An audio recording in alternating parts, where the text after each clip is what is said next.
How to write a program in C++ to add two number. तो आज की इस वीडियो के अंदर हम देखेंगे कि हम किस तरह से C++ के अंदर कोई भी प्रोग्राम लिख सकते हैं जिसके थ्रू हमने कोई भी दो वैल्यूज को ऐड करना हो। तो सबसे पहले हमारे पास जो बेसिक रूल होता है कि कोई भी कोड स्टार्ट करने के लिए सबसे पहले हमने यहाँ पर एक दो लाइन लिखनी होती है जो कि हमारे पास है हैशटैग इंक्लूड, और ये हमारे पास हर एक में आपने डायरेक्ट लिखनी है हैशटैग इंक्लूड, और उसके बाद हमने लिखना है आईओ स्ट्रीम। तो यहाँ पर हमने ये चीज़ लिख दी पहले लाइन के अंदर। उसके बाद दूसरी लाइन हमारे पास होती है यूजिंग नेम स्पेस और एसटीडी। तो ये दो लाइनें तो आपने लिखनी है यूजिंग नेम स्पेस और एसटीडी। यहाँ पर ये दोनों चीज़ें क्लियर हो गई। यहाँ पर हमने सेमी कोलन लगा दिया।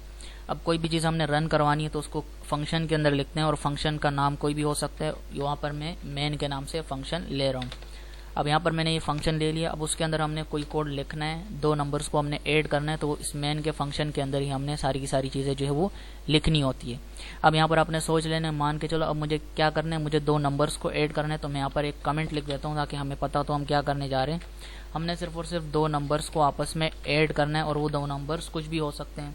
ऐड टू नंबर, हमने ये दो नंबर ऐड करने हैं। अब दो नंबर कौन से होंगे, अब वो हम यहाँ से सिलेक्ट कर लेते हैं।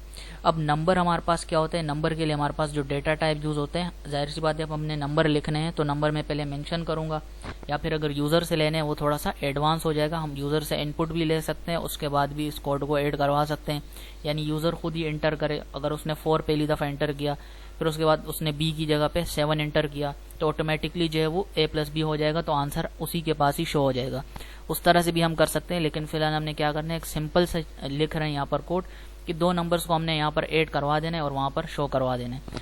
तो कैसे करेंगे हम, तो यहाँ पे सबसे पहले मैं कोई भी वेरिएबल डेटा टाइप दे देता हूँ। मान के चलो इंट मैंने डेटा टाइप दे दिया, क्योंकि मुझे वैल्यू नंबर स्टोर करना है। तो नंबर के लिए हम जो है वो इंट यूज करते हैं, जो कि स्मॉल सा नंबर होगा, ज्यादा बड़ा नंबर हम यहाँ पर ऐड नहीं कर रहे हैं, तो इंट हमारे पास बेस्ट रहेगा।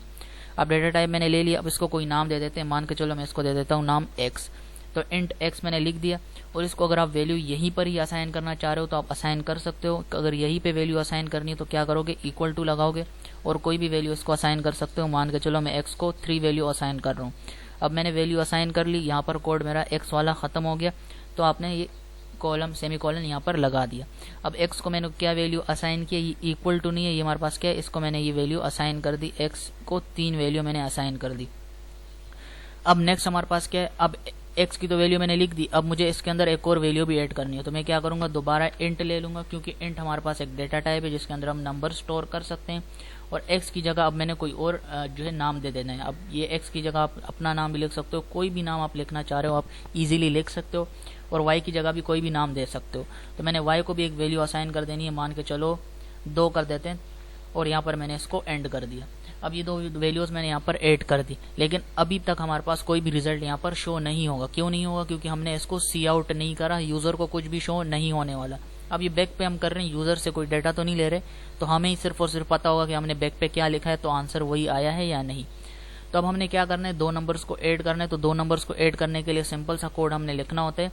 अब वहां पर मैं जो है ये लिख सकता हूँ कि कोई और एक और वेरिएबल ले लेता हूँ, इंट करके डेटा टाइप ले लेता हूँ, और उसके अंदर मैं इसको कोई भी वैल्यू नाम दे देता हूँ। मान के चलो मैं z देता हूँ, और z को मैं बोलता हूँ भाई तुम्हें मैं वैल्यू नहीं असाइन कर रहा, तुम्हें मैं एक काम दे रहा हूँ, तुम ऐसा करो जो x की वैल्यू है उसके अंदर y की वैल्यू प्लस कर दो, या फिर y के अंदर x की वैल्यू प्लस कर दो।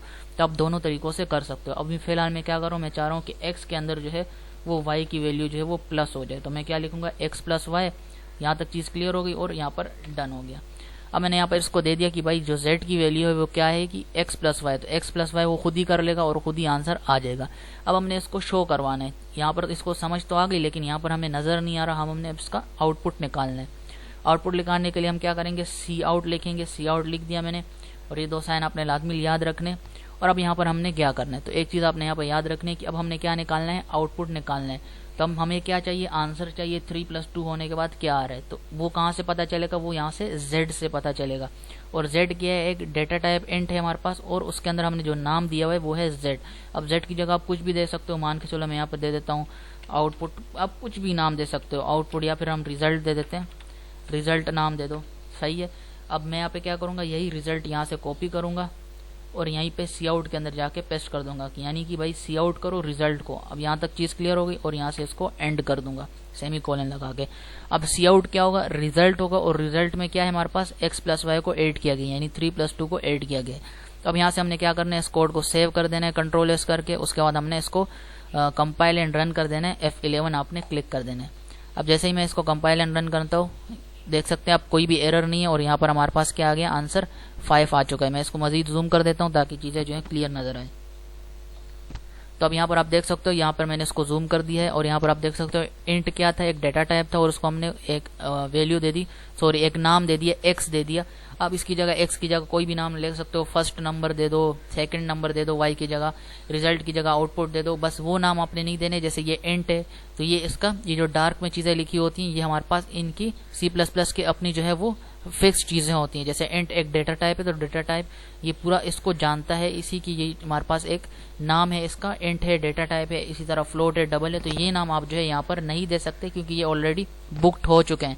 यानी सिर्फ और सिर्फ C++ के अंदर जो इनका काम है बस वो वही उन्होंने करना है, बाकी आप इसको अपनी मर्जी से अपने कामों के लिए, बाकी चीजों के लिए, नाम वगैरह के लिए यूज नहीं कर सकते।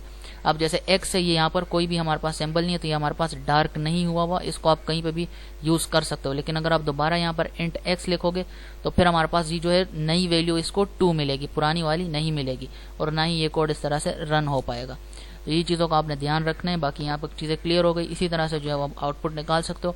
अगर आपको कोई और वीडियो चाहिए कि हम यूज़र से ही आउटपुट लें, यानी कि x की जगह यूज़र खुद ही लिखे कि क्या है, और y की जगह भी यूज़र खुद ही लिखे, फिर उसी के सामने ही रिजल्ट वहाँ पर ही शो हो जाए, तो उस तरह से भी हम कर सकते हैं। वो थोड़ा सा हल्का सा एडवांस है, ज़्यादा एडवांस नहीं है, हल्का सा है हमारे पास। बस वही सेम चीज़ होती है, बस इसके अंदर हमने क्या करना होगा, सी इन करना होगा, और उससे हम रिजल्ट ले लेंगे यूज़र से, उसी के पास ही हम जो है वो बाकी का रिजल्ट भी शो करवा देंगे।